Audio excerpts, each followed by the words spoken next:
আসসালামু আলাইকুম রহমতুল্লাহি ওয়া বারাকাতুহু।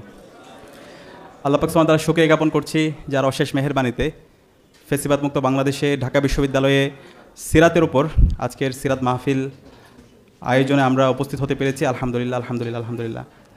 প্রিয় উপস্থিতি, এই ঢাকা বিশ্ববিদ্যালয়ে বিগত সময়ে এখানে কার্ল মার্কসের চর্চা হতো, লেনিনের চর্চা হতো, আমরা ডায়ালেকটিক্যাল ম্যাটেরিয়ালিজমের পড়াশোনা করতাম, স্যামুয়েল পি হান্টিংটনের উপর পড়াশোনা হতো। কিন্তু আল্লাহ এবং আল্লাহ রাসূল সাল্লাল্লাহু আলাইহি সাল্লামের উপর পড়াশোনা করা, সিরাত চর্চা করা, সিরাতের উপর কথা বলা এক ধরনের অঘোষিত নিষেধাজ্ঞা ছিল। এবং ইতিমধ্যে আমাদের স্যার আলোচনা করেছে, আমরা দেখতে পেয়েছি বিগত সময়ে ঢাকা বিশ্ববিদ্যালয়ে আমরা যখন কোরআনের আয়োজন করেছিলাম অথবা মিলাদুন নবী উপলক্ষে যখন আমরা আয়োজন করছিলাম, সেই আয়োজনে শোকজ করা হয়েছিল শিক্ষার্থীদেরকে এবং বিশ্ববিদ্যালয়ের ডিপার্টমেন্টকে। তো এইভাবে আমাদেরকে বিগত 16 বছরে আমাদের ইসলামের সিম্বল, আমাদের যে অধিকার, সে অধিকারকে কেড়ে নেওয়া হয়েছিল। এবং এখানে আমাদের উপর সাংস্কৃতিকভাবে আমাদের উপর এক ধরনের কালচারাল হেজিমনি, সেটা হচ্ছে কলকাতার যে সংস্কৃতি, সেটা আমাদের উপর চাপিয়ে দেওয়ার চেষ্টা করা হয়েছিল। তো আলহামদুলিল্লাহ আজকে জুলাই বিপ্লবের মাধ্যমে আমরা আজাদি পেয়েছি।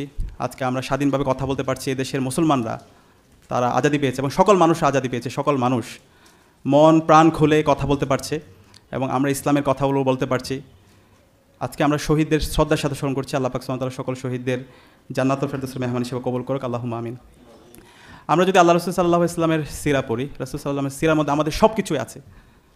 আল্লাহ তাআলা কোরআনের মধ্যে বলেছেন, লাকাদ কানা লাকুম ফি রাসূলিল্লাহি উসওয়াতুন হাসানা।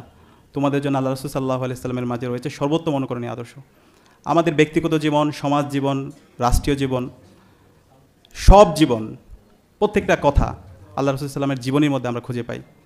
আমরা যদি আল্লাহ রাসূল সাল্লাল্লাহু আলাইহি ওয়াসাল্লামের জীবনী দেখি, তিনি সবচেয়ে বেশি ফোকাস করেছেন জ্ঞান অর্জনের প্রতি। রাসূল সাল্লাল্লাহু আলাইহি ওয়াসাল্লামের উপর যখন ওহী নাজিল হয়, প্রথম যে ওহী নাজিল হয় সেটা হচ্ছে ইকরা, সূরা আলাকের প্রথম 5 আয়াত, পড়ো তোমার প্রভুর নামে যিনি তোমাকে সৃষ্টি করেছেন। এবং আমরা দেখতে পাই ইসলামের ইতিহাসে যে প্রথম যুদ্ধ, বদরের যুদ্ধ, সেই বদরের যুদ্ধে যে বন্দীদেরকে রাখা হয়েছিল, বন্দীদেরকে যখন মুক্তি দেওয়া হয়, যারা মুসলমানদেরকে, যে সমস্ত বন্দীরা শিক্ষা দিচ্ছিল, তাদেরকে সবার আগে মুক্তি দেওয়া হয়। এবং আমরা যে দোয়া পড়ি, আল্লাহ রাসূল সাল্লাল্লাহু আলাইহি ওয়াসাল্লাম আমাদেরকে যে দোয়া শিখিয়েছেন, সে দোয়ার মধ্যে আমরা যদি একটি দোয়া সবসময় পড়ি, আল্লাহুম্মা ইন্নী আসআলুকা ইলমান নাফিয়া ওয়া রিজকান তাইয়্যিবা ওয়া আমালান মুতাকাব্বালা। আমাদেরকে এমন দোয়া শিখিয়ে গেছেন যে এলমটা মানুষের উপকারের কারণ হয়। তো আমরা যারা বিশ্ববিদ্যালয়ের শিক্ষার্থী আছে, এখান থেকে আমাদের অনেক বড় শিক্ষা আছে। আমরা যে পড়াশোনা করছি, আমরা যে ঢাকা বিশ্ববিদ্যালয়ে পড়াশোনা করছি, আল্লাহ তাআলা আমাদেরকে এত বড় একটা প্রতিষ্ঠানে পড়াশোনার সুযোগ করে দিয়েছে।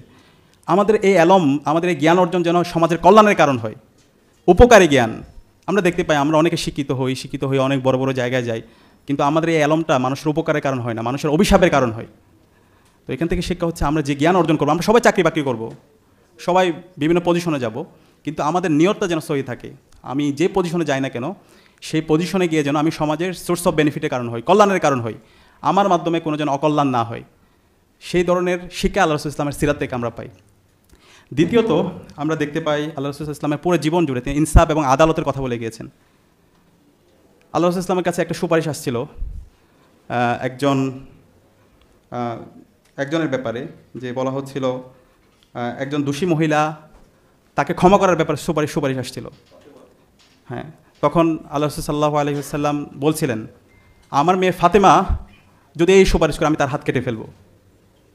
এই ধরনের ইনসাফ এবং আদালতের ব্যাপারে তিনি স্ট্রিক্ট ছিলেন।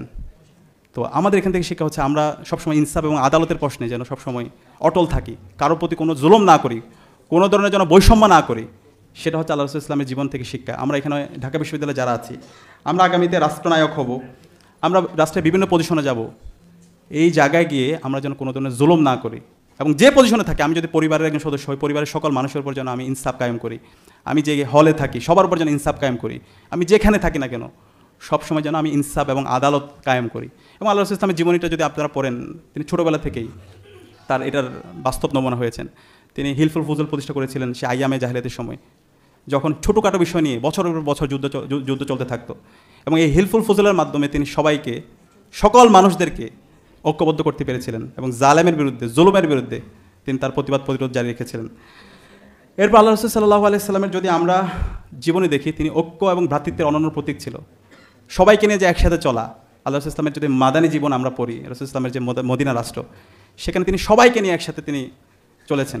এবং ঐক্য এবং ভ্রাতৃত্ব, যারা হিজরত করেছিল মহাজির এবং ওখানে যারা আনসার ছিল, তারা সবাই একসাথে কীভাবে কাজ করা যায়, একসাথে কীভাবে রাষ্ট্র নির্মাণ করা যায়, এবং ওখানে যারা ইহুদি ছিল, যারা খ্রিস্টান ছিল, সবাইকে নিয়ে একসাথে কীভাবে কাজ করা যায়, এবং মদিনা সনদের মধ্যে আমরা তার অনন্য দৃষ্টান্ত স্থাপন করেছেন। এর পাশাপাশি আমরা যদি আল্লাহ রাসূল ইসলামের নেতৃত্ব দেখি, তার যে নেতৃত্বের প্রভাব, তিনি শুধু কথা বলেন নাই, তার কাজের মাধ্যমে তিনি বাস্তবায়ন করেছেন। আমরা জানি হুদায়বিয়ার সন্ধি, আমরা দেখেছি খাইবারের যুদ্ধ, আমরা দেখেছি খন্দকের যুদ্ধ। সেই খন্দকের যুদ্ধ আল্লাহ রাসূল সাল্লাল্লাহু আলাইহি ওয়াসাল্লাম যখন সাহাবীরা পরীক্ষা খনন করছিলেন, তিনি নিজেই নেমে পরীক্ষা খনন করেছিলেন। তিনি যে কথা বলেছেন সেটা তিনি তার কাজের মাধ্যমে সেটার বাস্তবায়ন তিনি দেখিয়েছেন।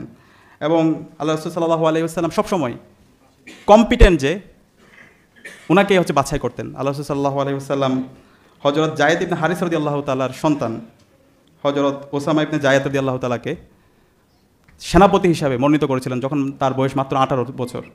তো সবচেয়ে কম্পিটেন্ট লোকটাকে তিনি বাছাই করেছেন। তো এই জায়গায় আমরা যেন সবসময় ইনসাফ কায়েম করি, আমরা যেন সবসময় কম্পিটেন্ট লোকদেরকে বাছাই করি। এটা হচ্ছে আল্লাহ রাসূল ইসলামের জীবনী থেকে আমাদের শিক্ষা। এবং আমরা যে কথাগুলো বলি, সেই কথাগুলো যেন আমরা আমাদের কাজের মাধ্যমে আমরা আমাদের তার প্রতিচ্ছবি দেখতে পাই।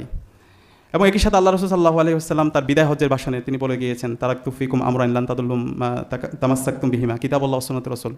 তিনি বলেছিলেন, আমি তোমাদের জন্য দুইটা জিনিস রেখে যাচ্ছি, তোমরা যতদিন পর্যন্ত এই দুইটা জিনিসকে শক্তভাবে আঁকড়ে ধরবে, তোমরা পথভ্রষ্ট হবে না। তা হচ্ছে কিতাবুল্লাহ, একটা হচ্ছে আল্লাহর কিতাব পবিত্র কোরআন, ওয়া সুন্নাতুর রাসূল, রাসূল ইসলামের সুন্নাহ। তো আজকে মুসলমানরা, আজকে আমরা সারা বিশ্বব্যাপী নির্যাতিত হচ্ছি, নিষ্পেষিত হচ্ছি। আজকে আমাদের উপর বিভিন্ন ধরনের সাপ্রেশন, অপারেশন, আমাদের মধ্যে বিভাজন, সেটার মূল কারণ হচ্ছে আমরা আমাদের কোরআন এবং হাদিস থেকে অনেক দূরে সরে গেছি। কোরআন এবং হাদিসের যে শিক্ষা, সেই শিক্ষা থেকে অনেক দূরে সরে গেছি। তো আমাদের আমাদের এখন নতুনভাবে শপথবদ্ধ হতে হবে। কোরআন এবং হাদিসের যে শিক্ষা, সেই শিক্ষা আমাদের গ্রহণ করতে হবে। কোরআন এবং হাদিসের উপর আমাদের গভীর অধ্যয়ন থাকতে হবে, এবং সে আলোকে আমাদের এই সমাজকে বিনির্মাণ করতে হবে।